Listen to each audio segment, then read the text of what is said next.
Real inspectors don't show up looking like they're headed to a barbecue. Captain Marcus Brennan's words sliced through the morning air at Denver International Airport's Gate B-47, like a blade designed to cut deeper than flesh. The man standing before him, Jerome Williams, though Brennan didn't know that yet, didn't flinch. He simply reached into his worn leather messenger bag and pulled out a federal credential wallet. Jerome held it steady, letting the gold eagle of the Federal Aviation Administration catch the terminal's fluorescent lighting. His voice, when it came, carried the quiet authority of 15 years enforcing federal aviation law. "I'm the FAA Inspector. Try again." The words landed in the space between them like a detonation waiting to happen. Around Gate B-47, passengers looked up from their phones and coffee cups, sensing the electricity of a confrontation that was about to reshape everything they thought they understood about power and authority at 35,000 feet. Captain Marcus Brennan had ruled his aviation kingdom for 28 years with the absolute authority that came from 4 gold stripes and federal pilot certification. At 52, he carried himself like military royalty, because that's exactly what he'd been. 12 years flying F-18 Hornets off aircraft carriers before transitioning to commercial aviation. His salt and pepper hair was regulation perfect, his uniform pressed to knife-edge precision, his bearing that of a man who had never met a situation he couldn't command through sheer force of will. But Jerome Williams wasn't impressed by uniforms or intimidated by authority displays. At 48, the FAA Aviation Safety Inspector had seen too many preventable accidents caused by ego-driven decision-making to be swayed by appearance over substance. His khaki pants and navy polo shirt were chosen for function over flash, his anonymity a weapon more powerful than any badge. Jerome had switched from flying to oversight after watching Pride nearly kill 50 people on a regional jet in Topeka. Never again. That night, lying in a hotel room after a captain's arrogance had almost turned him into a smoking crater, Jerome had realized that the most dangerous thing in aviation wasn't mechanical failure or severe weather. It was pilot ego, unchecked by oversight. The next morning, he'd started the process of switching from flying planes to making sure they were flown safely. Now, staring at Captain Brennan's shocked face as federal authority trumped airline hierarchy, Jerome felt the familiar satisfaction of a trap perfectly sprung. He'd been conducting surprise inspections for over a decade, and experience had taught him that the most dangerous pilots were often the ones who looked most impressive in uniform. Captain Brennan Jerome continued, his voice carrying across the gate area with unmistakable clarity.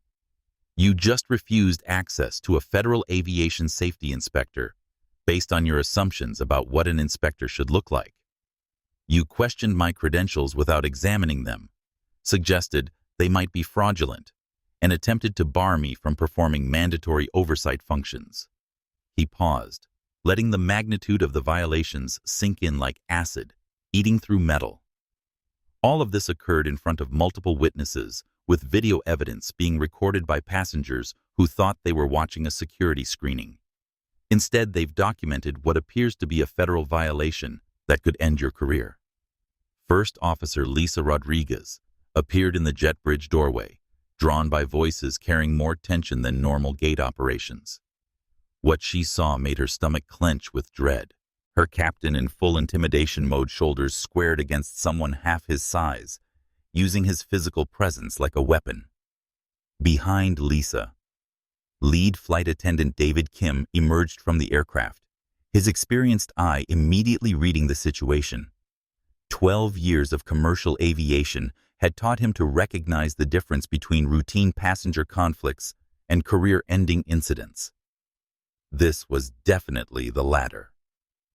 Captain Lisa said quietly, approaching with the diplomatic caution of someone walking through a minefield, "Is everything all right?" Jerome looked at the young first officer with something approaching sympathy. She was about to discover what it felt like to watch a superior officer destroy himself through pride and prejudice, and experience had taught Jerome that collateral damage often extended to entire crews. First Officer Rodriguez Jerome said, reading her name tag, "I'm Inspector Jerome Williams with the FAA. I'm here to conduct a routine ramp check, but your captain seems to believe that federal inspectors should conform to his personal expectations about professional appearance." Lisa felt the blood drain from her face as the implications hit her. FAA inspections were serious business under normal circumstances, but inspections that began with crew confrontations were career-ending catastrophes.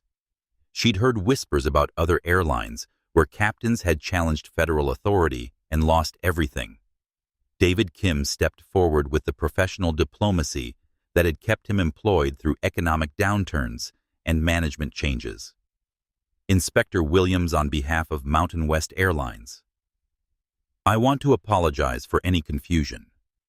We absolutely want to cooperate fully with your inspection." Jerome nodded approvingly. "Mr. Kim, I appreciate your professionalism. However, this situation has evolved beyond simple cooperation with inspection procedures. Captain Brennan has violated federal regulations governing inspector access, and that has consequences regardless of subsequent cooperation."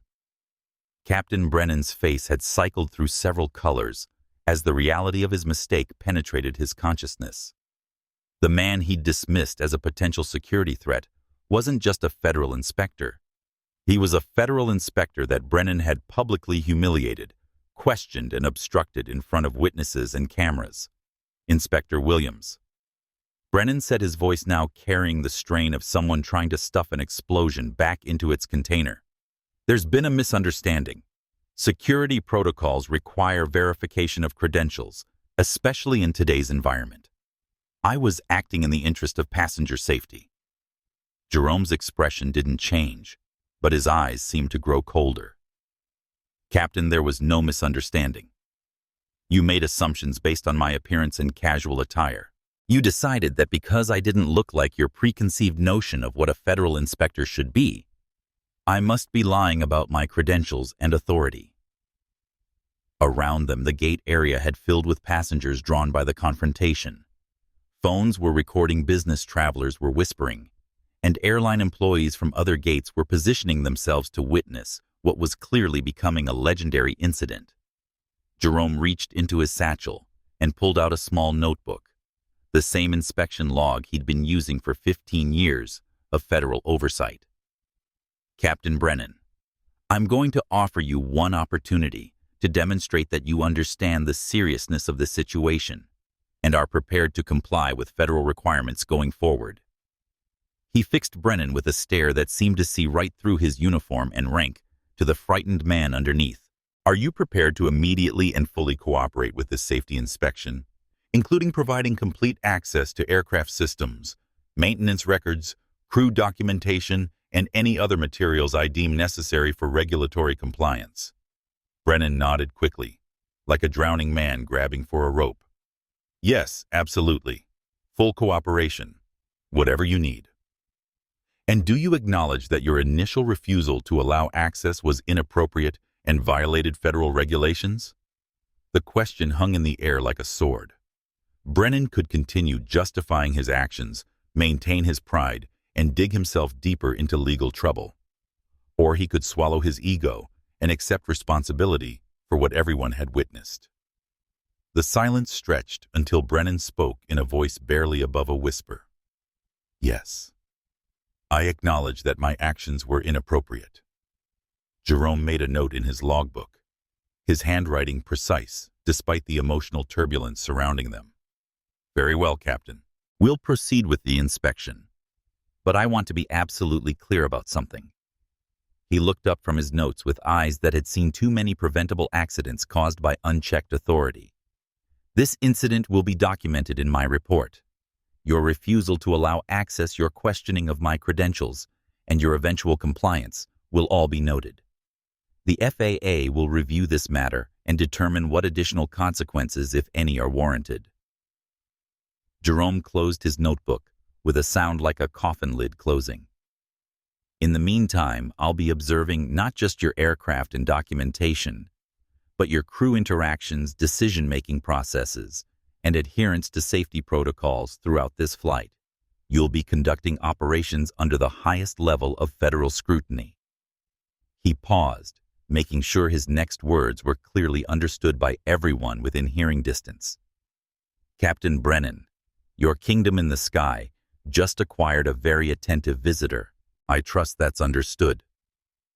As they walked toward the jet bridge, Jerome could feel the anger radiating from Brennan, like heat from an engine. This wasn't acceptance or understanding. This was forced compliance, driven by fear of consequences. The captain's ego had been publicly crushed, his authority challenged in front of his crew and passengers. In Jerome's experience, that combination of humiliation and forced submission often led to poor decision-making. Pilots who flew angry made mistakes. Captains who felt their authority had been undermined sometimes overcompensated by becoming more rigid and controlling. Jerome had a feeling that the real test of Captain Marcus Brennan's character was just beginning, and early indicators suggested it was going to be a spectacular failure. The kingdom in the sky was about to have a revolution, and the king was already planning his counterattack. The Boeing 737-800 cockpit had never felt smaller. With Jerome Williams methodically examining every document, display, and system, the space designed for efficient two-person operation had become a pressure cooker of scrutiny and barely contained hostility. Captain Brennan sat rigidly in the left seat, his hands gripping his thighs with enough force to leave marks. Every movement, every breath, every decision was being observed and documented by someone who now held the power to end his 28-year career with a single damning report. First Officer Lisa Rodriguez remained at her station trying to continue normal pre-flight procedures while witnessing what felt like a surgical dissection of their entire operation. She'd flown with difficult captains before, but nothing had prepared her for watching federal authority systematically dismantle her captain's composure. Jerome had transformed from diplomatic negotiator into something far more formidable. His inspection technique was surgical. Every maintenance logbook entry scrutinized, every crew certificate examined under harsh overhead light, every operational procedure questioned with the thoroughness of someone who had seen too many accidents caused by small oversights. Captain Jerome said, pointing to an entry in the maintenance logbook, "This air conditioning pack has been deferred for 8 days. That's not maintenance, that's crisis management." The direct confrontation hit harder than technical explanation. Brennan's jaw tightened as he realized Jerome wasn't just reviewing procedures. He was challenging the entire operational philosophy that prioritized schedule over optimal equipment condition. "It's within MEL requirements," Brennan said defensively. "We can legally operate."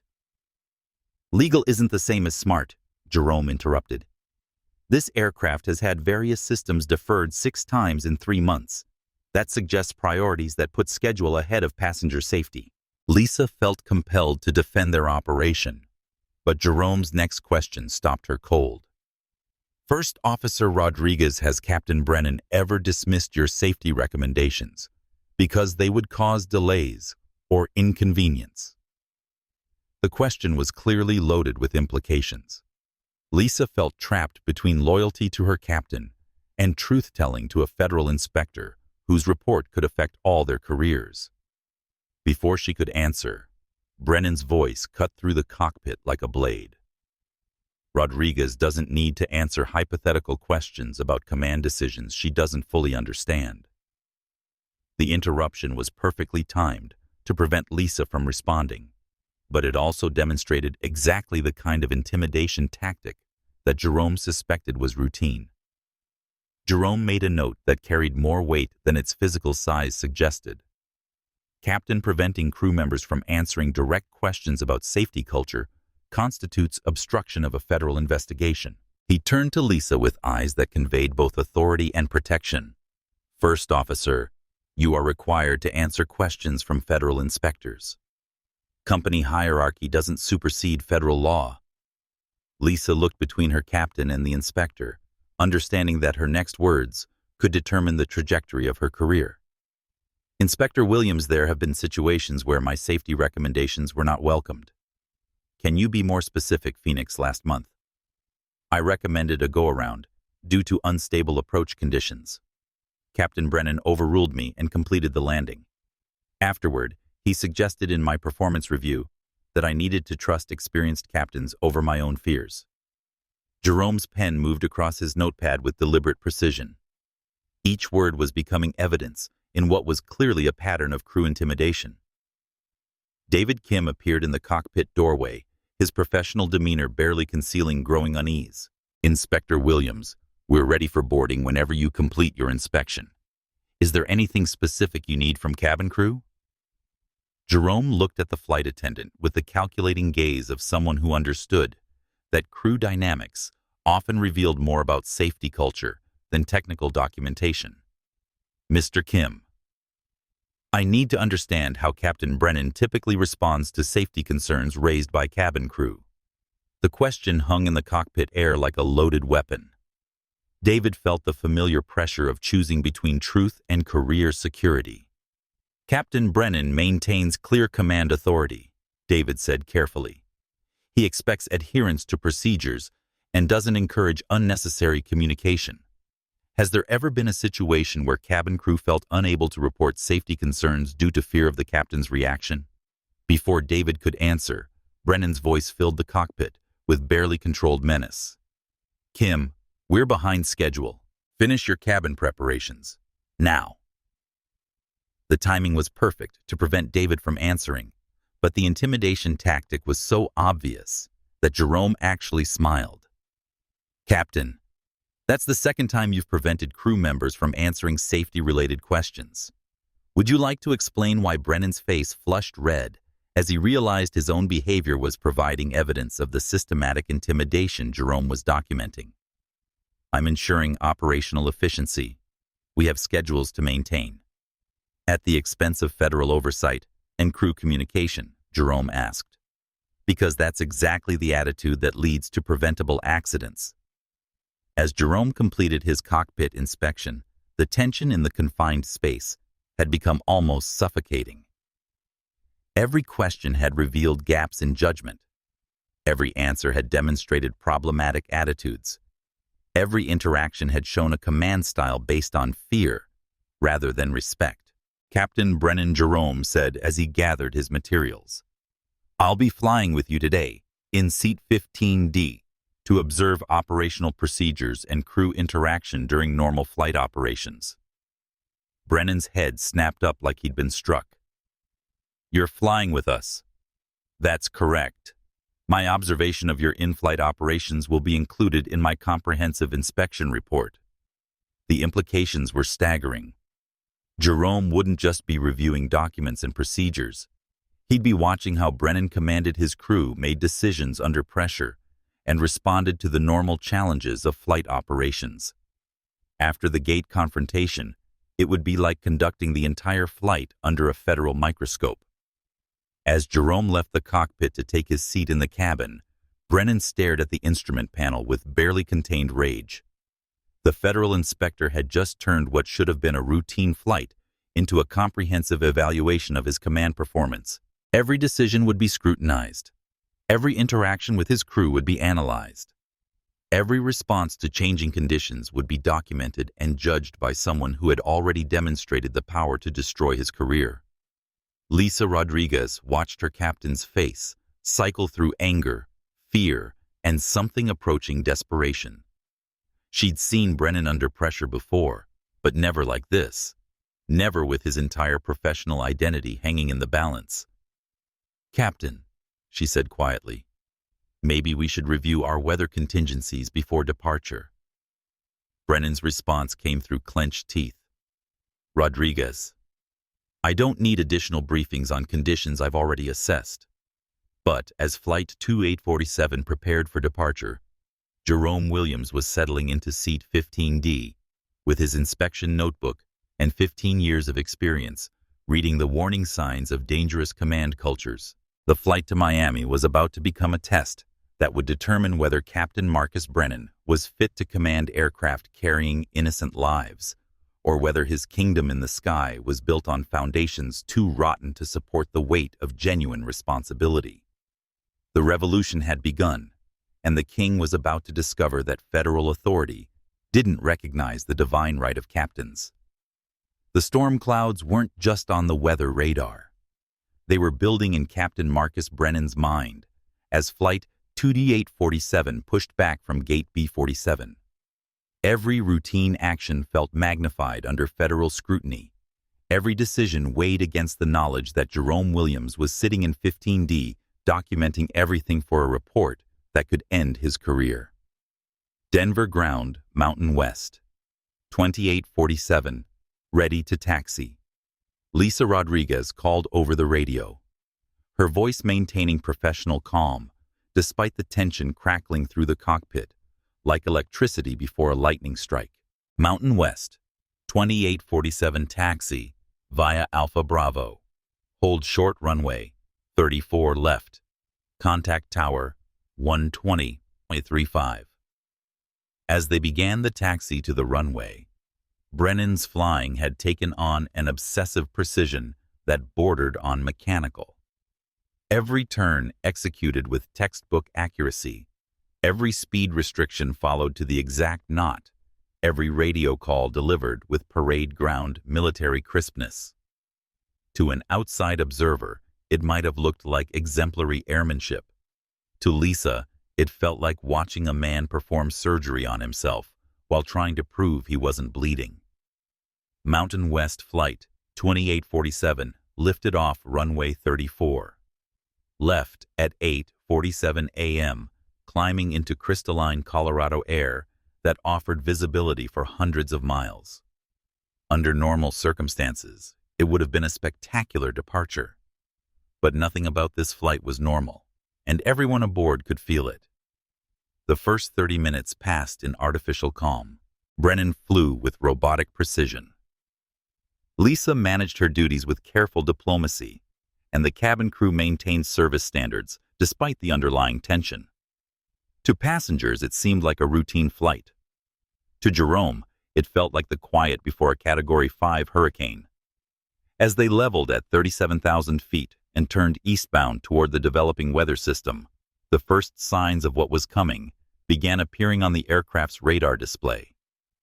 What had been isolated afternoon thunderstorms in the morning forecast were developing earlier, stronger, and more extensively than predicted.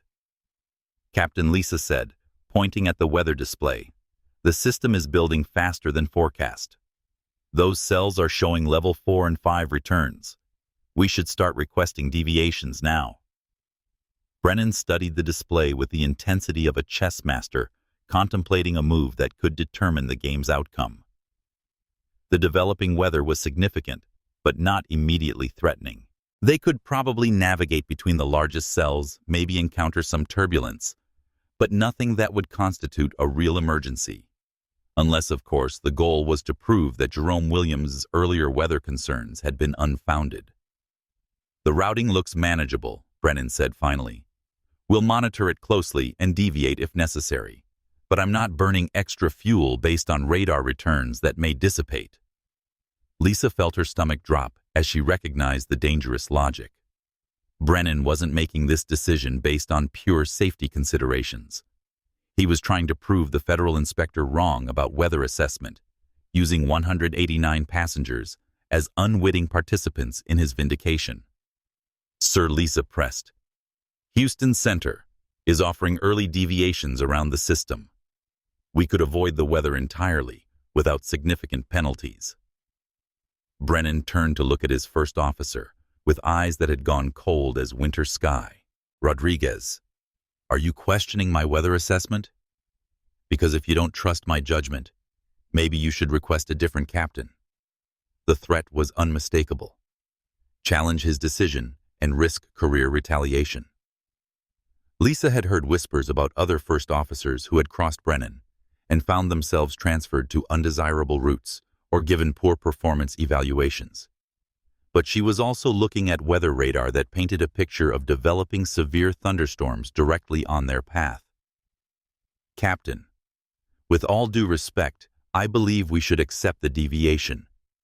The system is showing more intensity than forecast, and passenger comfort should be our priority." Passenger comfort, Brennan repeated with barely concealed contempt, is not the primary factor in operational decision-making. Professional competence and efficient operations are what matter. We're not running a luxury cruise service. In the cabin, Jerome was documenting what appeared to be a systematic breakdown in crew resource management. The captain wasn't just dismissing safety recommendations. He was actively intimidating the crew member making them. This was exactly the kind of toxic command culture that led to preventable accidents. Houston Center's voice crackled through the headsets. "Mountain West, 2847. I'm showing a line of level 5 and 6 cells developing directly on your route. I can offer immediate clearance for a 40-mile deviation to the south." It was a lifeline offered by professional air traffic controllers who could see the developing danger on their scopes. But Brennan's response revealed the true priority driving his decision-making. "Houston Center, Mountain West, 2847. We'll maintain our current routing. No deviation requested at this time." The controller's response carried barely concealed incredulity. "Mountain West, 2847. Confirm. You're declining the weather deviation. I'm showing extremely hazardous conditions developing on your track. Center, we decline the deviation. We're equipped to handle weather encounters." Lisa Rodriguez stared at her captain in disbelief. He had just refused professional advice from air traffic control, dismissed crew safety recommendations, and committed them to flying into what radar indicated could be life-threatening conditions. All because his pride wouldn't allow him to admit that Jerome Williams might have been right about the weather assessment. In seat 15D, Jerome Williams felt the hair on the back of his neck stand up as he realized what was happening. Through the cabin windows, he could see the wall of thunderstorms they were approaching. Towering cumulus clouds that looked like the wrath of God, made manifest in water vapor and electrical energy. Any experienced pilot could see the danger, which meant that Captain Brennan was making a conscious choice to fly into hazardous conditions, rather than accept a routing change that might vindicate the inspector's earlier concerns. Jerome opened his notebook to a fresh page and wrote, "Captain deliberately choosing to penetrate severe weather system against ATC recommendations and crew input. Decision appears motivated by personal pride rather than safety considerations. 189 people about to pay the price for one man's ego." As Flight 2T847 continued toward the storm system that would test everyone aboard, Jerome realized he wasn't just documenting regulatory violations anymore. He was potentially documenting the last decisions of a man whose ego had become more important than the lives he was responsible for protecting. The kingdom in the sky was about to collide with the laws of physics, and pride was proving to be a poor shield against the violent forces of nature that respected no earthly authority. In the distance, lightning began to flicker through towering clouds that seemed to reach toward the heavens themselves, as if nature was preparing to render its own verdict on human arrogance and the terrible price of unchecked power. The first real hammer blow hit Flight 22847 like the fist of an angry god. The Boeing 737 didn't just encounter turbulence. It was seized by invisible forces and thrown upward with such violence that several passengers screamed in genuine terror. Then, it dropped like a stone, creating the stomach-lurching sensation of freefall before being caught by another massive updraft. "Jesus Christ," Lisa Rodriguez whispered, then immediately caught herself. Profanity in the cockpit violated company policy, but the words had escaped before her training could stop them.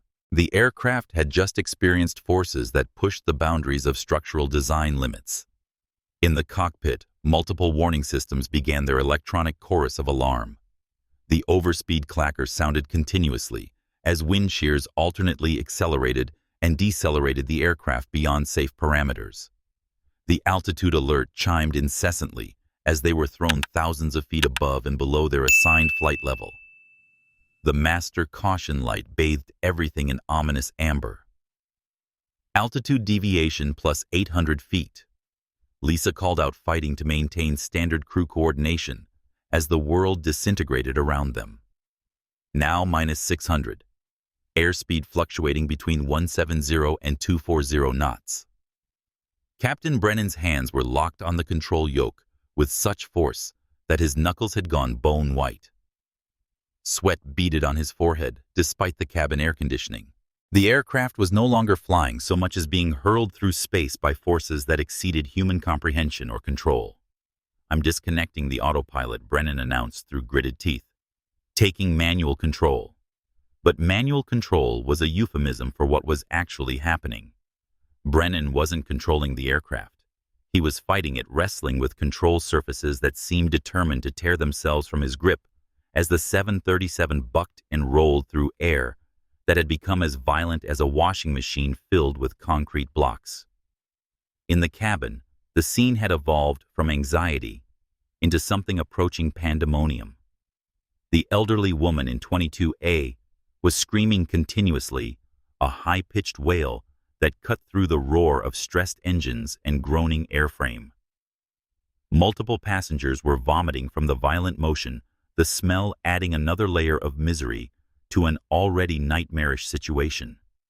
"We're going to die," shouted a businessman from 14C, his voice cracking with terror.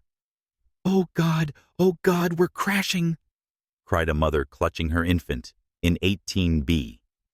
David Kim was strapped into his jump seat near the forward galley, watching service equipment become deadly projectiles as they broke free from restraints. A coffee pot struck the cabin wall with enough force to dent the aluminum panel. Service carts were sliding back and forth across the aisles, like battering rams, threatening to crush anyone in their path. But the most terrifying aspect wasn't the physical violence. It was the realization that it was completely preventable. They could have been enjoying smooth air and peaceful service 50 miles to the south, but Captain Brennan's ego had condemned them all to this airborne hell. In seat 15D, Inspector Jerome Williams gripped his armrests while documenting what he was witnessing. His inspection notes had evolved from routine observations into what would likely become evidence in a federal investigation and possibly a crash inquiry. Multiple passengers injured. He wrote his handwriting barely legible as the aircraft pitched and rolled. Captain deliberately entered severe weather against crew recommendations and ATC advisories. Conditions exceed aircraft design parameters. This is preventable emergency created by command negligence. The worst part was the knowledge that this wasn't an accident or unexpected encounter. This was the predictable result of a command decision that prioritized personal vindication over passenger safety. Through the chaos, Jerome could hear Captain Brennan's voice over the intercom, strained, but attempting to maintain a facade of control. "Ladies and gentlemen, we're experiencing some weather as we cross the mountain states. Please remain seated with your seatbelts fastened. We'll have you through this shortly." The announcement was not just inadequate, it was dishonest. This wasn't some weather from mountain effects. This was life-threatening severe weather that they had willingly flown into against all available evidence and professional advice. In the cockpit, Lisa Rodriguez was experiencing her own crisis of conscience. Standard operating procedures required her to support her captain's decisions, but every instinct told her they were in mortal danger due to those same decisions. "Captain," she called over the cacophony of warning systems, "we need to declare an emergency and request immediate vectors out of this weather." Brennan's response came through the physical strain of fighting the controls. "Negative. We can handle this. It's just convective activity." Just convective activity. The phrase would have been laughable if it wasn't so terrifyingly disconnected from reality.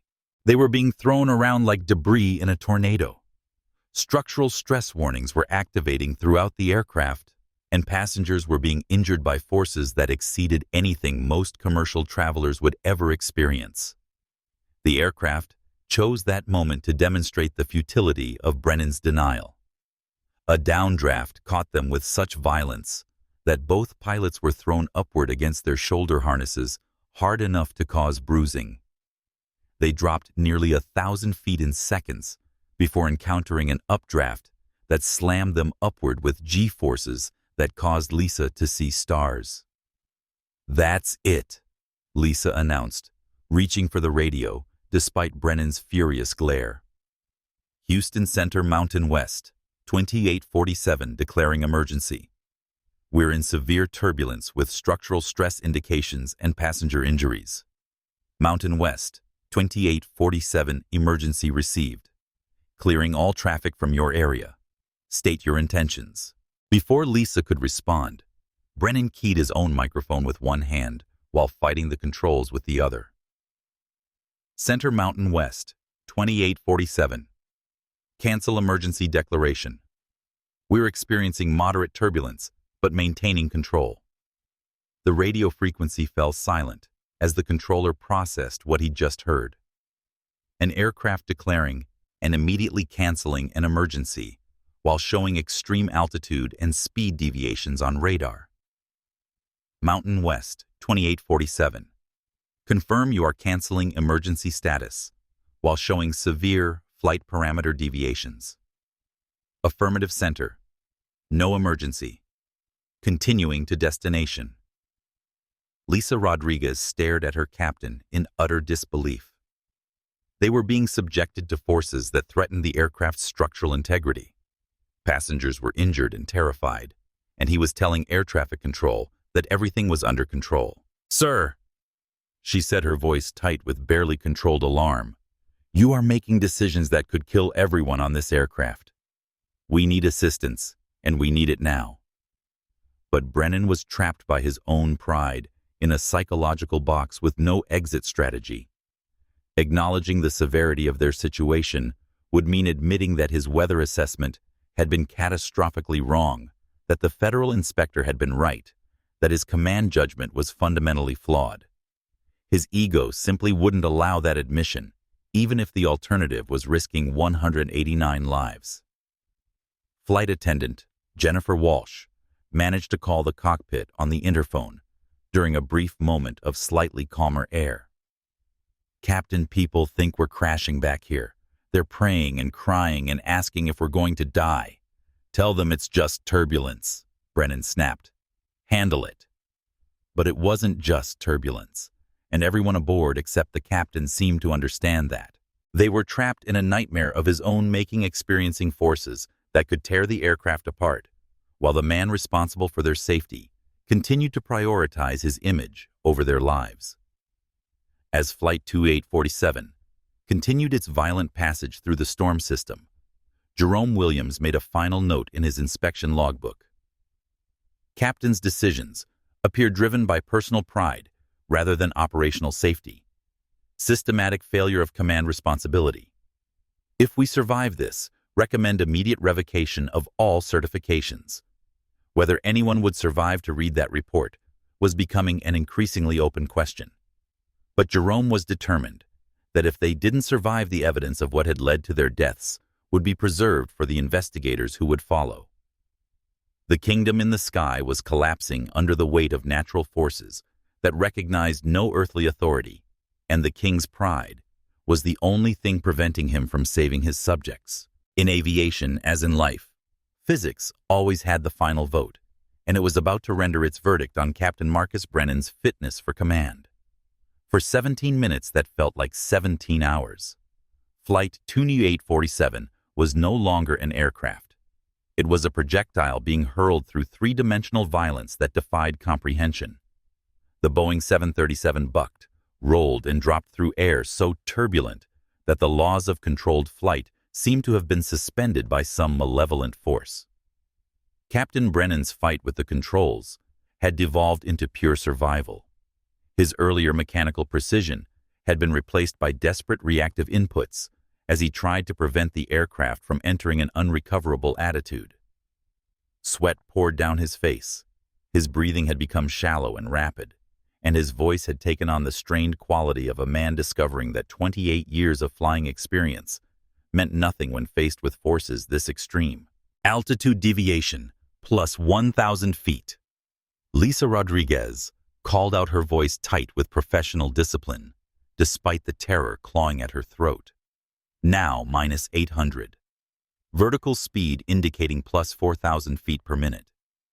The numbers were meaningless in the face of what they were experiencing, but calling them out gave her something to focus on other than the growing certainty that they were all about to die because of one man's pride. In the cabin, the scene had transcended mere turbulence and entered the realm of survival horror.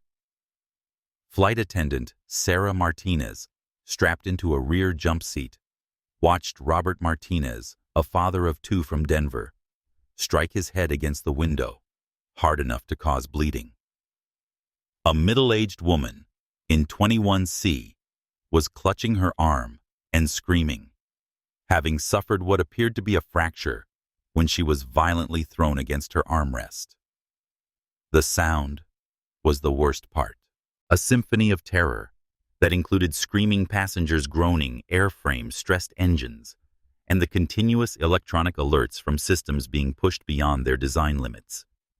It sounded like the aircraft was tearing itself apart at the molecular level.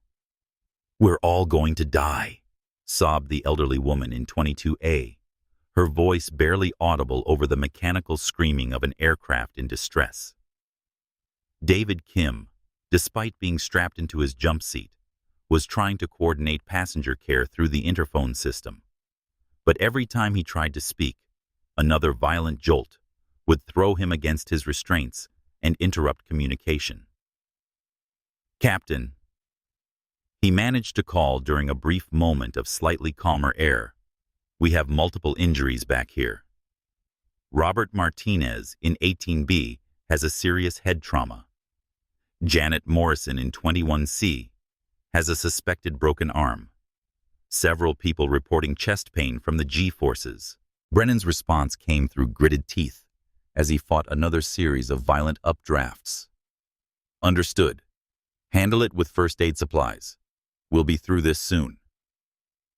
But they weren't through it, and everyone aboard was beginning to understand that Captain Brennan's assessment of soon might be fatally optimistic. The storm system seemed to extend forever in every direction, and their violent passage through it was taking a toll on both aircraft and passengers that might not be survivable. In seat 15D, Jerome Williams was experiencing his own battle with physics and mortality. Despite 15 years of aviation experience, the violence of their encounter was beyond anything he'd ever endured. But more concerning than his own discomfort was his growing understanding of what was happening. This wasn't an unexpected weather encounter or a failure of forecasting. This was the predictable result of a deliberate command decision to fly into conditions that every professional indicator had warned against. Captain Brennan had chosen this path, and everyone aboard was paying the price for his ego. Jerome's notebook, despite the violent motion, continued to record evidence. 1347 hours, aircraft experiencing structural stress beyond certification limits.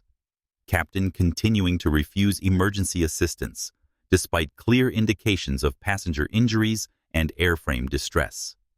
This is preventable tragedy in progress. The aircraft lurched again, this time with a sickening sideways motion that felt like the beginning of an unrecoverable roll.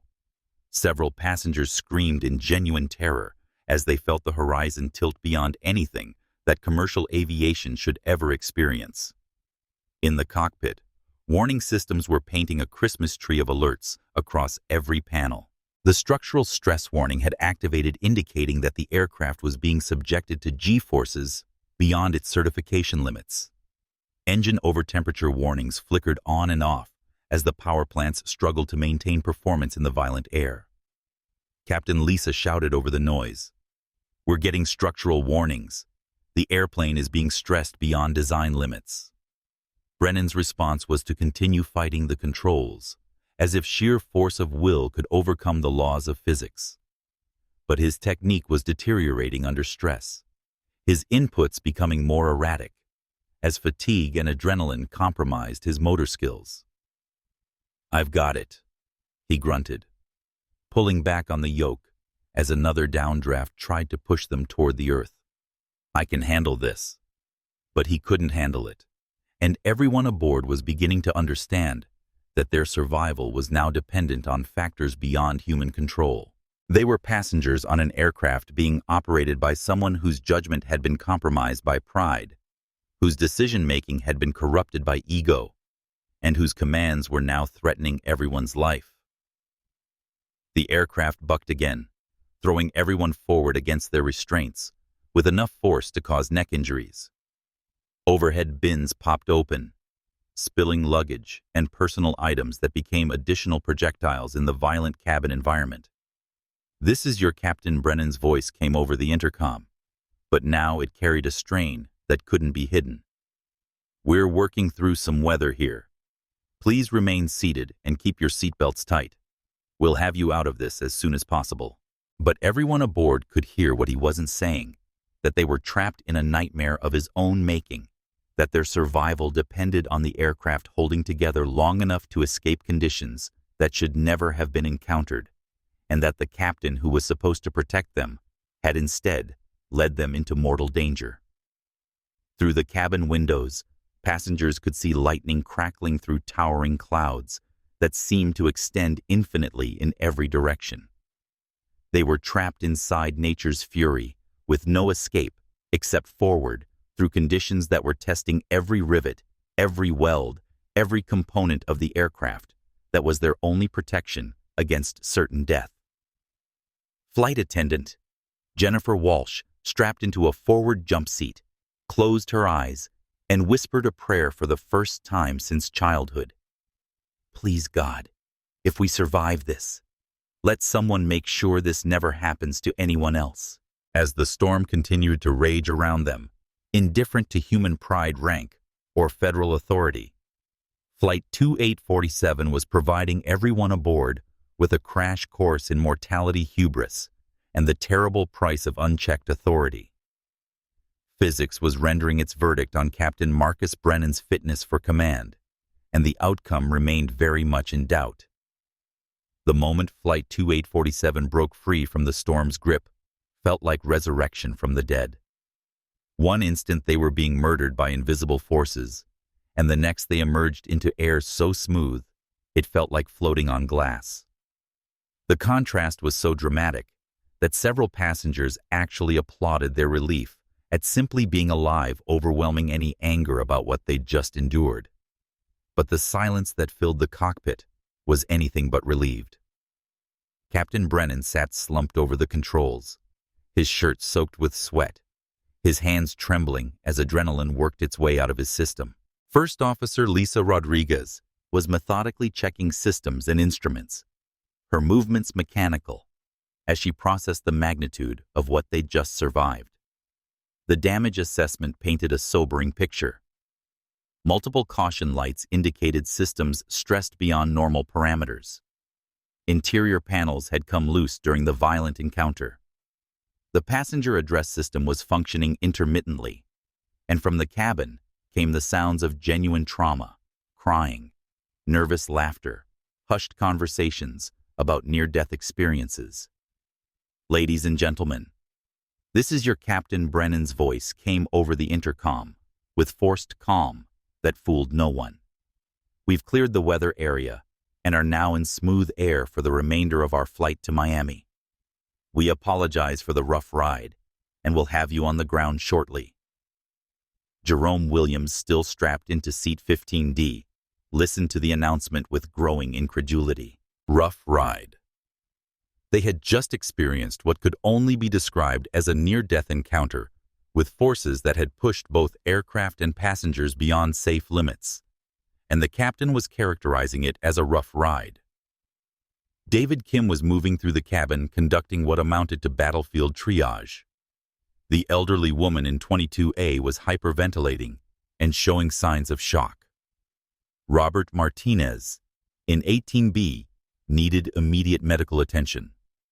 The bleeding had slowed, but he was showing signs of concussion and couldn't remember his own name. At least 7 other passengers were reporting injuries, ranging from whiplash to possible fractures. Captain David's voice came over the interphone with barely controlled urgency. We have multiple injured passengers requiring immediate medical attention. Robert Martinez has a serious head trauma that could result in permanent brain damage without immediate hospital care. I strongly recommend we declare a medical emergency and divert to the nearest suitable airport. Brennan's response was immediate and devastating. Negative. We're continuing to Miami as planned. Handle the injured passengers with onboard medical supplies. We'll have paramedics meet the aircraft on arrival. David Kim stared at the interphone handset in disbelief. They had passengers who potentially needed immediate hospital care, and the captain was refusing to divert. The decision made no sense from a passenger welfare standpoint, but it made perfect sense if viewed through the lens of someone trying to minimize the official consequences of what had just occurred. In the cockpit, Lisa Rodriguez was grappling with her own crisis of conscience. The structural stress warnings had indicated that the aircraft might have sustained damage that warranted immediate inspection. Standard procedures called for landing at the nearest suitable airport and having the airplane examined by qualified maintenance personnel before returning to service.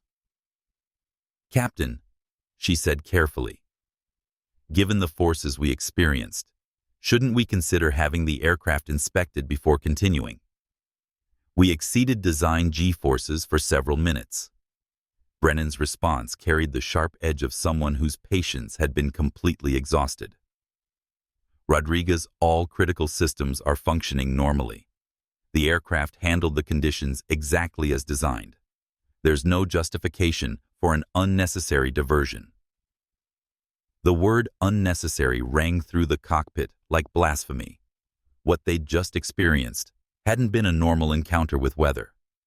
It had been a life-threatening ordeal that had pushed everyone and everything aboard to the breaking point. Jerome Williams was documenting every word, every decision, every attempt to minimize what had occurred. The pattern was clear. Captain Brennan was more concerned with avoiding the consequences of his poor judgment than with acknowledging the severity of what had happened. Houston Center, Mountain West, 2847. Brennan called over the radio with carefully modulated professionalism. "We've cleared the weather area and are proceeding normally to Miami. All systems normal, no assistance required." The controller's response carried a note of professional concern. "Mountain West, 2847. We observed extreme altitude and speed deviations during your weather encounter. Are you certain you require no assistance?" "Affirmative, Center. Normal operations resumed. No assistance required." Lisa Rodriguez felt something cold settle in her stomach as she realized what was happening. Captain Brennan was creating an official record that contradicted what everyone aboard the aircraft had just experienced. This wasn't just poor judgment. It was potential falsification of operational reports. In the cabin, Jerome was watching David Kim coordinate care for injured passengers while dealing with his own moral crisis. The lead flight attendant clearly understood that multiple passengers needed hospital-level medical attention, but he was being ordered to manage everything with basic first aid supplies. Robert Martinez was showing classic signs of serious concussion confusion, memory loss, unequal pupil dilation that could indicate brain swelling. The elderly woman in 22A was experiencing chest pains that could indicate cardiac emergency triggered by the extreme stress. Several other passengers were reporting neck and back injuries, consistent with whiplash from forces that had exceeded anything commercial aviation should subject passengers to. "Inspector Williams," David said quietly as he paused beside Jerome's seat. "I've documented every injury and every request for medical diversion. But sir, I'm genuinely worried that Robert Martinez could die if he doesn't get immediate brain imaging. We're still 90 minutes from Miami. and I don't think he can wait that long. Jerome looked at the flight attendant with eyes that had seen too many preventable tragedies caused by commanders who prioritized image over responsibility. Mr. Kim continued documenting everything. Every conversation with the cockpit, every passenger deterioration, every medical situation. This will all be part of the federal investigation. The weight of those words settled over both men.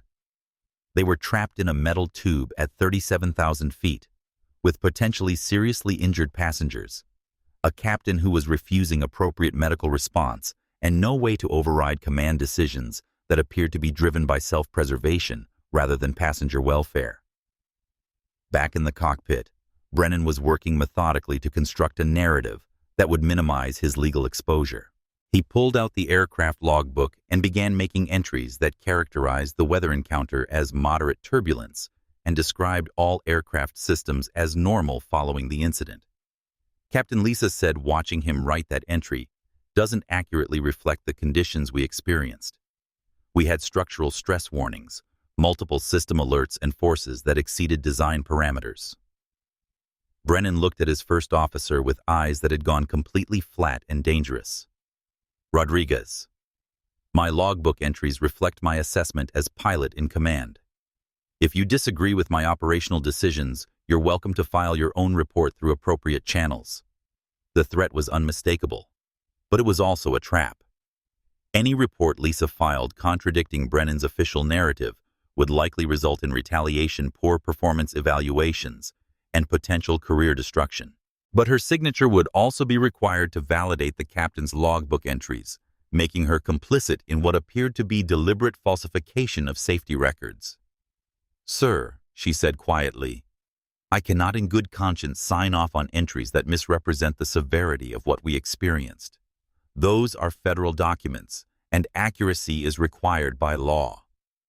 Brennan's voice dropped to a whisper that carried more menace than any shout. "First Officer Rodriguez, your signature on required documents is not optional. Your future in commercial aviation depends on your ability to support your captain and your company. Do I make myself clear?" The threat was now explicit. Sign the false documents or face career destruction. Lisa felt the walls of the cockpit closing in as she realized she was being asked to choose between her integrity and her livelihood. Jerome Williams, unaware of the specific conversation occurring in the cockpit, but sensing the toxic atmosphere, was documenting a pattern of behavior that extended far beyond poor weather judgment into witness intimidation and potential federal fraud. As Flight 22847 continued toward Miami in now smooth air, the real turbulence was just beginning. Captain Brennan's attempts to cover up his catastrophic decision-making were creating additional federal violations that would compound his original errors.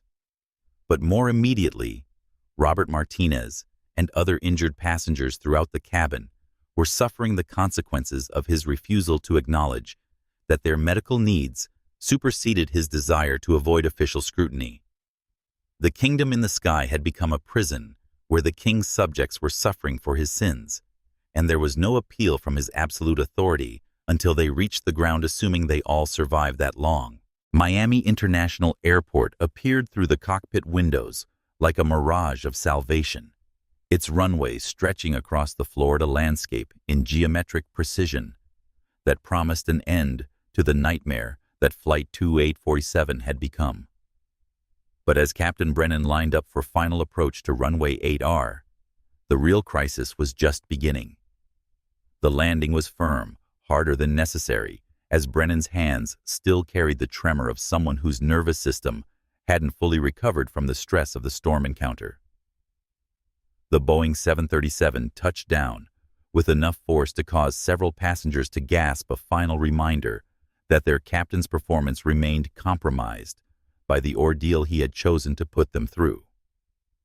As they taxied toward the gate, Jerome Williams was putting the finishing touches on inspection notes that had evolved into evidence of systematic safety violations, crew intimidation, and potential federal fraud. What had begun as routine oversight had become documentation of command failure on multiple levels. But the moment the engine spooled down and the aircraft reached the gate, Jerome was out of his seat and moving toward the cockpit with federal authority and 15 years of investigative experience behind every step. Captain Brennan Jerome announced as he entered the flight deck, "This aircraft is now under federal investigation. I'm securing the cockpit voice recorder and flight data recorder to prevent the normal overwrite cycle. Nothing on this aircraft is to be altered, moved, or tampered with until FAA technical personnel can examine the evidence." Brennan looked up from his post-flight checklist with eyes that showed the strain of the past 4 hours, but also a desperate hope that he could still control the narrative. "Inspector Williams, I don't understand what investigation you're referring to. We completed a normal flight with weather encountered en route.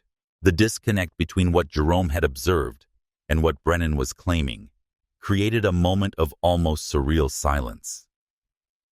Lisa Rodriguez watched the exchange with fascination and horror, realizing that her captain was doubling down on his false narrative, even in the face of federal oversight. Captain Jerome said with the patience of someone explaining fundamental concepts to a willfully ignorant child, "I observed. You refuse multiple weather deviations against crew recommendations, deliberately fly into severe thunderstorms, deny emergency assistance despite structural stress, warnings and passenger injuries, refuse medical diversion for seriously injured passengers, and attempt to falsify official flight records. None of that constitutes normal operations." Before Brennan could respond, the aircraft filled with paramedics and airport medical personnel. David Kim had radioed ahead, despite his captain's objections, and Miami International's emergency response team was treating this as a serious medical incident, regardless of what the flight crew claimed. "We have multiple trauma cases requiring immediate hospital transport," the lead paramedic announced as his team began moving through the cabin with professional efficiency. "I understand you have a passenger with potential traumatic brain injury." Jerome's federal authority overruled any objection Brennan might have made. "Paramedics, you have complete access to all passengers. Captain Brennan, you will not interfere with medical care or emergency response procedures." The cabin became a triage center as medical professionals evaluated passengers who had been injured during the storm encounter. Robert Martinez was being prepared for immediate transport to Jackson Memorial Hospital. His condition had deteriorated during the flight, and doctors were concerned about brain swelling that could result in permanent cognitive damage.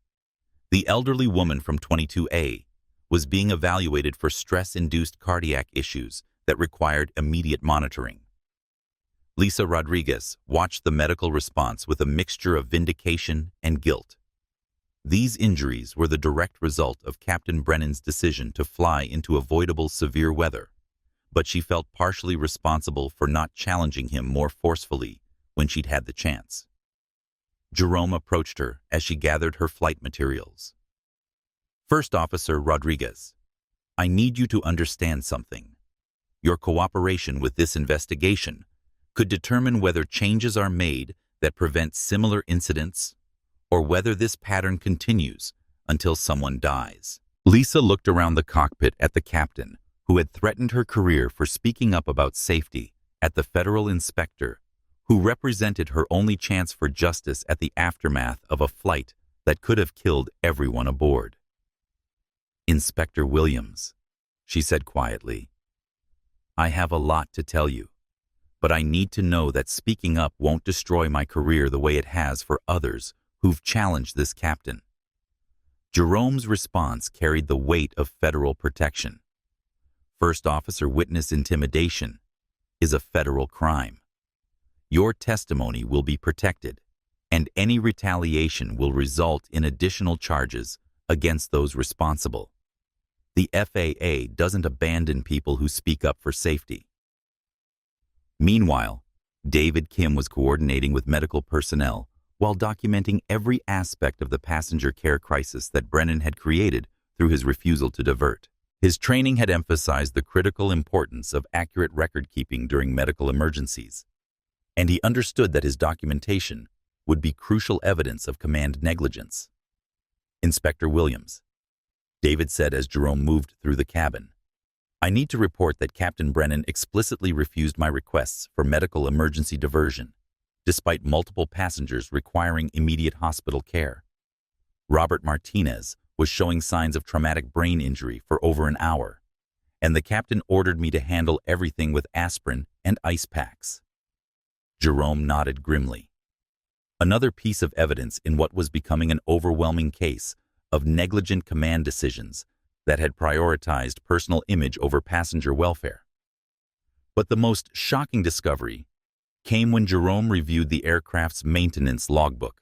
Captain Brennan had made entries that characterized the severe weather encounter as light to moderate turbulence and claimed that all systems functioned normally throughout the flight. The falsification was so blatant that Jerome actually photographed the entries with his phone before calling FAA headquarters. Sarah, it's Jerome. I need an immediate evidence preservation team at Miami International. Captain Brennan has falsified federal maintenance records in addition to everything else. We're looking at potential criminal fraud charges. As Jerome moved back toward the cockpit, he found Captain Brennan gathering his flight bag and preparing to leave, apparently under the assumption that he could simply walk away from what had occurred. Captain Jerome said with unmistakable federal authority, "You are not leaving this airport until you've provided a formal statement about today's flight operations. You are also prohibited from discussing this incident with Mountain West Airlines management crew schedulers or union representatives until this investigation is complete." Brennan's head snapped up his face, flushing with anger and desperation. Inspector Williams, I don't know what kind of vendetta you think you're pursuing, but I've done nothing wrong. I flew a challenging flight through difficult weather and brought everyone home safely. Jerome looked at the man who had nearly killed 189 people, rather than admit he'd made a mistake, who had intimidated his crew into silence, who was still trying to characterize a near catastrophe as routine airmanship. Captain Brennan, Jerome said, with the finality of a judge rendering verdict, your safely includes multiple passenger injuries, aircraft structural stress beyond design limits, denial of appropriate medical care, intimidation of crew members, and falsification of official records. That's not airmanship. That's criminal negligence. As medical personnel wheeled Robert Martinez toward a waiting ambulance, the father of two now unconscious and fighting for his cognitive future, Captain Brennan finally began to see the consequences of his decisions, written in human suffering. That man may never fully recover because you refused a 15-minute medical diversion. Jerome continued, his voice carrying the weight of absolute moral authority. His children may grow up with a father who can't remember their names because your pride was more important than his brain. Around them, the organized chaos of emergency response continued. Multiple injured passengers were being transported to area hospitals. Airport security was establishing a federal investigation perimeter. The crew members who had tried to uphold their professional responsibilities, despite their captain's poor judgment, were beginning to give statements that would form the foundation of what promised to be a career-ending enforcement action. Chief Pilot Robert Hammond chose that moment to arrive, having been notified by the airline's operations center that one of their aircraft was involved in a federal investigation. Hammond's immediate instinct was to protect the company's interests and his captain's career. Inspector Williams, Hammond said, approaching with the corporate authority of someone accustomed to managing federal oversight. I understand there's been some kind of incident. Captain Brennan is one of our most experienced pilots. I'm sure we can resolve any misunderstandings. Jerome looked at the chief pilot with eyes that had seen too many institutional cover-ups. Mr. Hammond, there's no misunderstanding. Your captain deliberately flew into severe weather against crew recommendations, and air traffic control advisories refused emergency assistance. Despite passenger injuries, denied medical diversion for critically injured passengers, and falsified official records. The only question now is whether you were aware of his pattern of dangerous behavior. Hammond's face went pale as he realized this wasn't a minor regulatory issue that could be managed through corporate relationships. This was a federal investigation with criminal implications that could destroy careers and result in prison sentences. As the investigation team began arriving and the scope of the evidence became clear, Captain Marcus Brennan finally understood that his kingdom in the sky hadn't just fallen. It had been revealed as a house of cards built on intimidation, enabled by institutional cowardice, and ultimately toppled by the courage of those who had finally found their voices. The revolution was complete, and there would be no restoration of the old order. The conference room at Miami International Airport's administrative offices had been hastily converted into an interview center as Jerome Williams began the systematic process of documenting what had occurred aboard Flight 2847. By evening, 3 separate conversations were taking place that would seal Captain Marcus Brennan's fate and potentially transform an entire airline safety culture. First Officer Lisa Rodriguez sat across from Jerome with the posture of someone who had finally decided that truth was worth more than career security. For 6 years, she had navigated commercial aviation's complex hierarchy by being competent, diplomatic, and careful never to challenge authority too directly. But what she had witnessed during the storm encounter had shattered her ability to remain silent. Inspector Williams' Lisa began, her voice steady, despite the magnitude of what she was about to reveal. What happened today wasn't an isolated incident. Captain Brennan has a systematic pattern of intimidating crew members who question his decisions, and Mountain West management knows about it. Jerome made notes as Lisa described a Phoenix incident from 3 months earlier, where Brennan had dismissed her concerns about an unstable approach and then written a performance evaluation that questioned her ability to work effectively in a crew environment airline code for being difficult to work with. He told me explicitly that real first officers trust their captain's experience over their own fears. Lisa continued, "When I tried to explain that questioning unstable approaches is required by our training, he said that women pilots were too emotional for critical decision-making situations." But the most damning testimony concerned the weather decisions that had nearly killed everyone aboard. Captain Brennan didn't refuse the deviation because of operational necessity. Lisa said, her voice carrying the weight of someone who understood the implications of her words. He specifically stated that he wouldn't alter course based on what he called some inspector's paranoia about a few clouds. He made it clear that proving you wrong was more important than passenger safety or crew recommendations.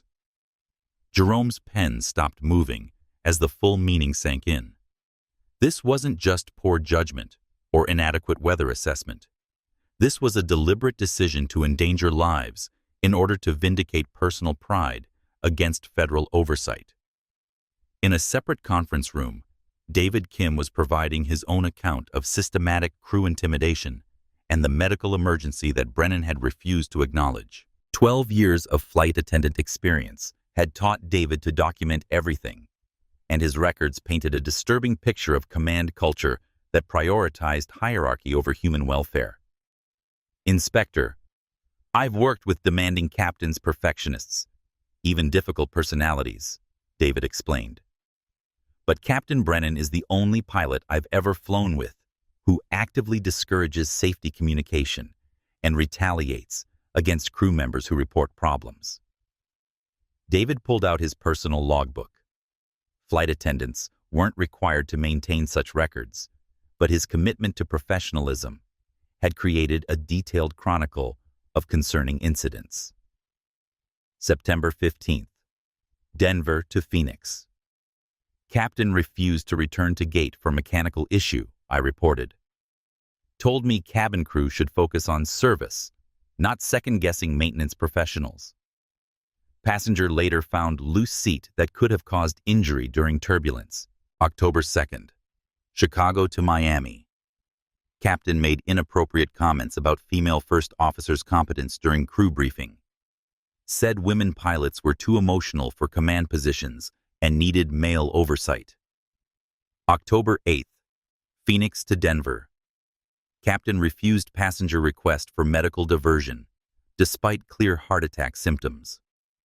Passenger was hospitalized immediately upon landing and told doctors that earlier medical attention could have prevented permanent heart damage.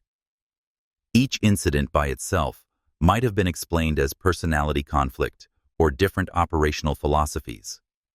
Together, they revealed a pattern of command behavior that systematically undermined the collaborative safety culture that modern aviation required. But it was David's account of the medical emergency denial that proved most damaging to any defense Brennan might attempt. I made 3 separate requests for medical diversion during the 90 minutes following our weather encounter, David testified. Robert Martinez was showing clear signs of traumatic brain injury, confusion, memory loss, unequal pupil dilation that indicated possible brain swelling. Captain Brennan's response was essentially the same. Each time handle it with onboard supplies. We're continuing to Miami, regardless of passenger condition. David's voice tightened with professional frustration as he continued. Inspector, I'm trained to recognize medical emergencies. I was watching a man potentially die while being told to treat serious brain trauma with aspirin and ice packs. When I explained that Mr. Martinez might suffer permanent cognitive damage without immediate hospital care, Captain Brennan said that passengers assume risks when they choose to fly. The most powerful testimony, however, came from an unexpected source. Thomas Chen, the former first officer whose career had been destroyed for challenging Brennan years earlier, had heard about the investigation through the airline pilot network and volunteered to provide historical context that revealed the true scope of the problem. Thomas appeared via video conference from his small flight school in Arizona, his face showing the wear of someone who had paid a heavy price for speaking truth to power. But his voice carried the moral authority of vindication, finally within reach. Inspector Williams Thomas began what happened on Flight 2847 is exactly what I tried to report 6 years ago. Captain Brennan doesn't just make poor decisions. He systematically destroys anyone who questions those decisions, and Mountain West management enables him. Thomas described the Denver incident that had ended his airline career, an altitude bust that had resulted in a near collision with another aircraft. When he'd filed the required safety report, Brennan had accused him of disloyalty, incompetence, and failure to support command authority. Within 2 weeks, I was transferred to reserve status at the most undesirable base, Thomas continued. My performance evaluations suddenly became needs improvement across every category. Training captains were told I had attitude problems. Chief Pilot Hammond personally called me into his office and suggested I might be happier at a regional carrier. The systematic retaliation had continued until Thomas felt he had no choice but to resign from commercial aviation entirely.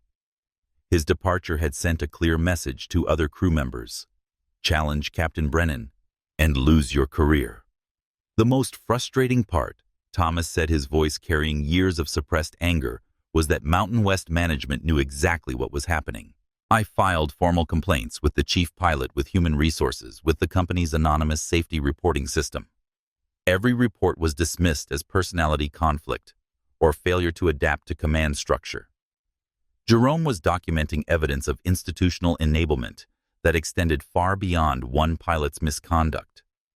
The airline had not only failed to address Brennan's behavior, they had actively protected him by silencing and removing those who reported problems.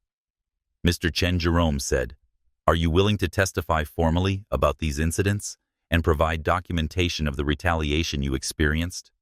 Thomas's response carried the weight of someone who had waited years for this moment.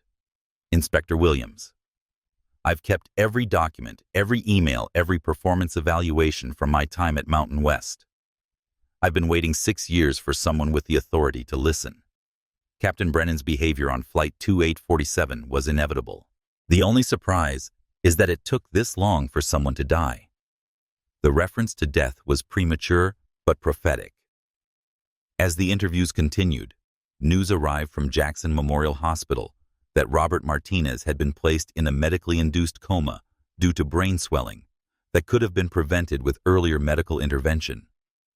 His prognosis remained uncertain, but doctors indicated that the delay in treatment had significantly increased the risk of permanent cognitive impairment. As Jerome compiled witness statements, medical reports, and historical documentation, the scope of Captain Marcus Brennan's violations became overwhelming. But more than individual misconduct, the evidence revealed systematic institutional failure that had endangered passengers for years while protecting a dangerous pilot through intimidation and retaliation.